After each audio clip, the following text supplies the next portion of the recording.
What's happening, YouTube? Welcome to the Mr. Winslow channel. I am Mr. Winslow, your host, and today we're going to be talking about a subject that has the African American community as well as the U.S. community rolling up its sleeves and casting troubled stares because there is serious work to be done. This topic deals with solutions to illegal immigration. Illegal immigration is no stranger to America. People from all over the world have slipped through the cracks of our system, and most are working here due to the job opportunities and cause no trouble. Some, however, do cause trouble in the forms of drug smuggling and in the form of violent crimes committed against the citizens and law enforcement personnel. If we look at the numbers, we see just how serious this dynamic is. These numbers were taken from the 2010 census. And while the numbers are approximations and they're not just incredibly accurate, nonetheless, they'll provide some basis, some starting point to where we can go ahead and put our heads together on this thing. They'll give us some type of proportion to deal with. There are approximately 306 million people in the U.S. 306, keep that in mind, 306 million people in the United States as we speak. Of that 306 million, 39,780,000 were born in another country. Yes, close to 40 million people are foreign born. Of that 40 million, 11 and 12 million, between 11 and 12 million, are illegal. The vast majority of these illegal aliens come from Mexico and Latin America. And while it seems like no clear answer is in sight that will stem the tide, here at the Mr. Winslow channel, we believe in providing solutions to problems. We are solution oriented, not problem oriented. Well, what would those solutions be, Mr. Winslow? Well, I'm glad you asked. Number one, we could fine companies $200,000 for each illegal alien that is working on their property.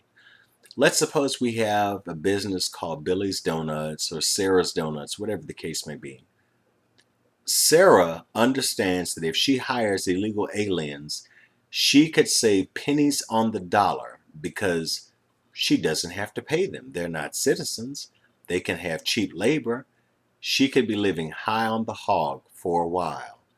If we implement the fine, this means that Washington could dispatch one of their agents, or Washington could deputize the local law, and with that deputization, provide random searches of these companies. And if we find, let's say, 5 illegal aliens on Sarah's property, 5 times 200,000 is going to be 1 million. So I hope that Sarah has deep pockets. Option 2, felony charge the employer. This is going to place the action where it should be. A lot of people come from other countries to the United States looking for the job opportunities or the educational opportunities. Nonetheless, they're coming here because they know so many of those jobs exist. Excuse me. If we place the action on the employer, then that means the employer is going to be reluctant to hire. This means that if a felony charge is levied against the employer, they are going to be extremely hesitant. And if they receive a felony charge, there's a chance they could lose their business. There's a chance they could lose their livelihood. There is also a chance they could gain jail time. Yes, prison time lurks in their future if we should do this. Finally, militarize the border like unto the 38th parallel. The 38th parallel is a stretch of land that separates North Korea from South Korea. The North Koreans have their guns pointed to the south. The South Koreans have their guns pointed to the north. The 38th parallel separates these countries, and they make sure that nothing is going to cross that 38th parallel. They have it mined. They have a huge fence that is electric, and they have machine guns in towers that are strategically placed to neutralize anything that dare cross the 38th parallel. Now, I do realize that this is a very expensive option.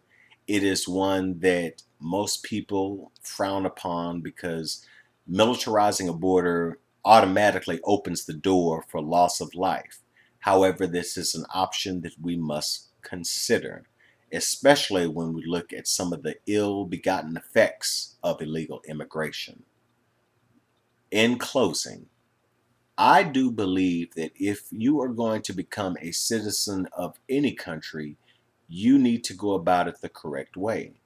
There are procedures set up to see that you become a citizen. If I were to become a citizen of Germany, or let's say I wanted to become a citizen of, let's say France. If I wanted to go to France and become a citizen, then that would mean I would have to go through their citizenship class. I would have to master the language. It would be very foolish and arrogant of me to show up to France and say, you know what? You have to speak my language. I'm from America, but you must speak English. You have to. I'm here now, so you have to speak my language. No, that is very foolish and arrogant. I will have to learn French. I will have to use francs instead of dollar bills. I would definitely have to say, well, you know what? I have to celebrate Bastille Day instead of celebrating the 4th of July. These are things that we must take into consideration. These are things that an illegal alien must take into consideration with the utmost sincerity and dedication. I know that there are some of you out there that are going to say that I'm racist, but I assure you that I'm not. I just believe there's a right and a wrong way to do things. So do feel free to leave your comments. And once again, YouTube community, God bless.